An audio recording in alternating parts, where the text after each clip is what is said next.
Sir, ಈಗ 3 ದಿನಗಳ ಹಿಂದೆ ಒಂದು ಕಂಪ್ಲೇಂಟನ್ನು ಕೊಟ್ಟಿದ್ರು. ಏನು ಅಂತ ತಮಗೆಲ್ಲ ಗೊತ್ತಿರ್ತಕ್ಕಂಥದ್ದು. ಒಬ್ಬ ಫ್ರಾಡು, ನೂರಾರು ಕೇಸ್ಗಳಿರ್ತಕ್ಕಂಥ ಒಬ್ಬ ವ್ಯಕ್ತಿ ಒಂದು ಫಾಲ್ಸ್ ಕಂಪ್ಲೇಂಟನ್ನು ಕೊಡ್ತಾರೆ. ಏನೂ ಆಧಾರ ಇಲ್ಲದೆ, ನೋ ಎವಿಡೆನ್ಸಸ್ಸು, ಏನು ಇಲ್ದಿರ್ತಕ್ಕಂಥ ಒಂದು ಕಂಪ್ಲೇಂಟ್ನ, ಫಾಲ್ಸ್ ಕಂಪ್ಲೇಂಟ್ನ ರಿಜಿಸ್ಟರ್ ಮಾಡ್ತಾರೆ. ನಾವು ಅದೇ ಥರ ಹೋಗಿ ಒಂದು ಕಂಪ್ಲೇಂಟ್ ಕೊಟ್ಟು 24 ಗಂಟೆ ಆಗಿದೆ. 24 ಗಂಟೆ ಆದರೂ ಸಹ ನಾನು NCR ಮಾಡಲಿಲ್ಲಲ್ಲ ಸರ್. ಇವರು ಏನು ಹೇಳ್ತಾರೆ ಮಾನ್ಯ ಗೃಹ ಸಚಿವರು? ಯಾವುದೇ ಒಂದು ಕಂಪ್ಲೇಂಟ್ ಕೊಟ್ಟರು ಸಹ ಅದನ್ನು FIR ಮಾಡಿ ತನಿಖೆ ಮಾಡಿ ಸತ್ಯಾಸತ್ಯತೆ ಗೊತ್ತಾಗ್ತದೆ ಅಂತೇಳಿ ನೂರಾರು ಬಾರಿ ಹೇಳಿದ್ದಾರೆ ಮಾನ್ಯ ಗೃಹ ಮಂತ್ರಿಗಳು. ಹಾಗಾಗಿ ನಾನು ಒಬ್ಬ ಪ್ರಾಮಾಣಿಕ ಅಧಿಕಾರಿ ಆಗಿರ್ತಕ್ಕಂಥ, ಪೊಲೀಸ್ ದಕ್ಷ ಅಧಿಕಾರಿ ಆಗಿರ್ತಕ್ಕಂಥ ದಯಾನಂದ್ ಸಾಹೇಬರಲ್ಲಿ ನಾನು ಹೇಳ್ತಕ್ಕಂಥದ್ದು, ನಾನು ಈಗಾಗಲೇ ನಿನ್ನೆ ನಾನು ಕಂಪ್ಲೇಂಟ್ ಕೊಟ್ಟು ಮಾನ್ಯ ಪೊಲೀಸ್ ಆಯುಕ್ತರ ಗಮನಕ್ಕೂ ತಂದು, ಉಪ ಪೊಲೀಸ್ ಆಯುಕ್ತರ ಗಮನಕ್ಕೂ ತಂದು, ಸುಮಾರು ನೆನ್ನೆ 4:15 ಗಂಟೆಗಳ ಕಾಲ ಪೊಲೀಸ್ ಸ್ಟೇಷನಲ್ಲೇ ಕುಳಿತುಕೊಂಡಿದ್ದು ಕಂಪ್ಲೇಂಟ್ ಕೊಟ್ಟರೆ ಇದುವರೆಗೂ ಸಹ FIR ಮಾಡಲಿಲ್ಲ. ಅವನೊಬ್ಬ ಫ್ರಾಡ್ ಕಂಪ್ಲೇಂಟ್ ಕೊಟ್ಟರೆ ವಿತಿನ್ ಮಿನಿಟ್ FIR ಆಗುತ್ತೆ. ಫಸ್ಟು NCR ಮಾಡ್ತಾರೆ. ಅದಾದಮೇಲೆ ಏನು, ಈಗ BNS ಕಾಯ್ದೆ ಪ್ರಕಾರ ಅವರೇ ಹೇಳ್ತಾರೆ, ಫಸ್ಟು ನಾವು ಪ್ರಿಲಿಮಿನರಿ ಎನ್ಕ್ವೈರಿ ಮಾಡ್ತೀರಿ, ಅದರಲ್ಲೇನಾದರೂ ನಮಗೆ ಕಂಡು ಬಂದರೆ FIR ಮಾಡ್ತೀರಂತ.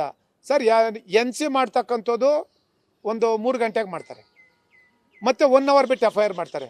1 ಅವರಲ್ಲಿ ಅದೇನು ಸರ್ ಅಂತ ತನಿಖೆ ಮಾಡಿ ಅವ್ರಿಗೆ ಗೊತ್ತಾಯಿತು? ಯಾರ್ದು ನಿಮಗೆ ಪ್ರೆಜರು? ಯಾರು ನಿಮ್ಮ ಮೇಲೆ ಈ ರೀತಿ ಕೂಡಲೇ FIR ದಾಖಲಿಸ್ಬೇಕು ಅಂತೇಳಿ ನಿಮ್ಮ ಮೇಲೆ ಯಾರು ಇಷ್ಟೆಲ್ಲ ನಿಮ್ಮ ಮೇಲೆ ಪ್ರೆಜರ್ ಬಿಲ್ಟ್ ಮಾಡ್ತಾ ಇದ್ದಾರೆ? ದಯಮಾಡಿ ಹೇಳ್ಬೇಕಲ್ವಾ? ಹಾಗಾಗಿ ನಾವು ಏನು ನಡೀತು ಅಂತೇಳಿ ನಾನು ಒಂದು ಕಂಪ್ಲೇಂಟ್ ಕೊಟ್ಟಿದ್ದೀನಿ. ಕೂಡಲೇ ಯಾರು ವಿಜಯ್ ತಾತ ಅಂತಿದ್ದಾರೆ, ಸಾಕಷ್ಟು ಜನಕ್ಕೆ ಚೀಟಿಂಗ್ ಮಾಡಿದ್ದಾರೆ, ನೂರಾರು ಕೇಸ್ಗಳಿರ್ತಕ್ಕಂಥ ಒಬ್ಬ ವ್ಯಕ್ತಿ, ಕ್ರಿಮಿನಲ್ ಹಿನ್ನೆಲೆ ಇರತಕ್ಕಂಥ ಒಬ್ಬ ವ್ಯಕ್ತಿ ಬಗ್ಗೆ ನಾವೊಂದು ಕಂಪ್ಲೇಂಟ್ ಕೊಟ್ಟರೆ ಆ ಕಂಪ್ಲೇಂಟ್ನ ಕೇಸ್ ರಿಜಿಸ್ಟರ್ ಮಾಡಲಿಕ್ಕೆ ಮೀನಾಮೇಷ ಎಣಿಸ್ತಾ ಇದ್ದೀರಿ. ಹಾಗಾಗಿ ನಾವು ವಿಧಿ ಇಲ್ಲ, ನಿನ್ನೆ ಎಲ್ಲ ನಾವು ರಿಕ್ವೆಸ್ಟ್ ಮಾಡಿದ್ರಿ ಪೊಲೀಸ್ ಆಯುಕ್ತರಲ್ಲಿ, ಉಪ ಪೊಲೀಸ್ ಆಯುಕ್ತರಲ್ಲಿ, ಮೊನ್ನೆ DCP ಅವರು, ಇನ್ಸ್ಪೆಕ್ಟ್ರು ಎಲ್ಲರಿಗೂ. ಆದರೆ ಅವ್ರು ಯಾರೂ ಸಹ ಮಾಡ್ತಾ ಇಲ್ಲ. ಯಾಕೆ ಮಾಡ್ತಾ ಇಲ್ಲ ಅಂದರೆ ಸರ್, ನಾವು ಎಕ್ಸ್ಟಾರ್ಷನ್ ಕೊಟ್ಟಿದ್ದೀನಿ ದೂರ. ಈಗಾಗಲೇ ಎಕ್ಸ್ಟಾರ್ಷನ್ ಕಂಪ್ಲೇಂಟ್ ಕೊಟ್ಟು ಅದನ್ನು ನಾನು ಪತ್ರಿಕಾಗೆ ಬಿಡುಗಡೆ ಮಾಡಿದ್ದೀನಿ. ನಾನು ಕಂಪ್ಲೇಂಟ್ ಕಾಪಿ ಏನಿತ್ತು ತಮಗೆಲ್ಲ ಕಳಿಸಿದ್ದೀನಿ ನೋಡಿ. ನೆನ್ನೆ ನಾನು ಕಳಿಸಿದ್ದೀನಿ, ತಾವು ಎಲ್ಲ ಮಾಧ್ಯಮದಲ್ಲಿ ತೋರಿಸಿದ್ದೀರಿ. ನಾನು ಹೇಳ್ತಕ್ಕಂಥದ್ದು, ಇಷ್ಟೆಲ್ಲ ಮಾಡೋ ಸಹ ಇವ್ರು ಕೇಸ್ ರಿಜಿಸ್ಟರ್ ಮಾಡಲಿಲ್ಲ ಸರ್. ನೋಡಿ, ಇನ್ನೂ ಅಲ್ಲಿ ಸುಮಾರು 500ರಿಂದ 600 ಜನ ಅಲ್ಲಿದ್ದಾರೆ, ಒಳಗಡೆ ಬಿಡಲಿಲ್ಲ. ಅದಕ್ಕೆ ನಾವು ಬಂದು ಇಲ್ಲೇನು ನಾವೇನು ಗಲಾಟೆ ಮಾಡ್ತಾ ಇಲ್ಲ, ಅಥವಾ ನಾವೇನು ಧಿಕ್ಕಾರ ಕೂಗ್ತಾ ಇಲ್ಲ. ನಾವು ಅದಕ್ಕೆ ಸೈಲೆಂಟಾಗಿ ಬರೀ ಒಂದು 20-25 ಜನ ಬಿಟ್ಟಿದ್ದಾರೆ, 500 ಜನ ಆಚೆ ಇದ್ದಾರೆ. ಬಿಡಬಾ, ಇಲ್ಲಿ ನಾವು ಬರೋಂಗಿಲ್ಲ ಅಂತಂದರು. ಆಯ್ತು, ಅದಕ್ಕೆ ನಾವು ಒಂದು 20-25 ಜನ ಏನು ಬಿಟ್ಟಿದ್ದಾರೆ, ಅದಕ್ಕೆ ನಾವು ಬಂದು ಸೈಲೆಂಟಾಗಿ ಕೂತಿದ್ದೀವಿ. ಏನಂತ ಮಾನ್ಯ ಪೊಲೀಸ್ ಆಯುಕ್ತರಲ್ಲಿ ನ್ಯಾಯ ಕೇಳಲಿಕ್ಕೆ.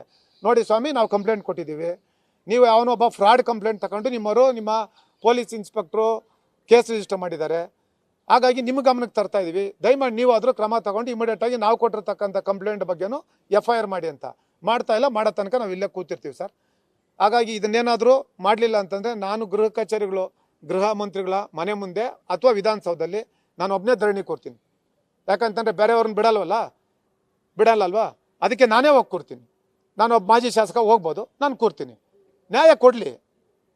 ಈ ರೀತಿ ಒಬ್ಬ ಫ್ರಾಡ್ಗೆ ನೀವು ಕಂಪ್ಲೇಂಟ್ ತಗೊಂಡು ಕೇಸ್ ರಿಜಿಸ್ಟರ್ ಮಾಡ್ತಂದ್ರೆ ಇದು ಮಾಡ್ತಾ ಇರೋದು ಸರಿನಾ ಅಂತ ನ್ಯಾಯ ಕೇಳ್ತಾ ಇದ್ದೀವಿ.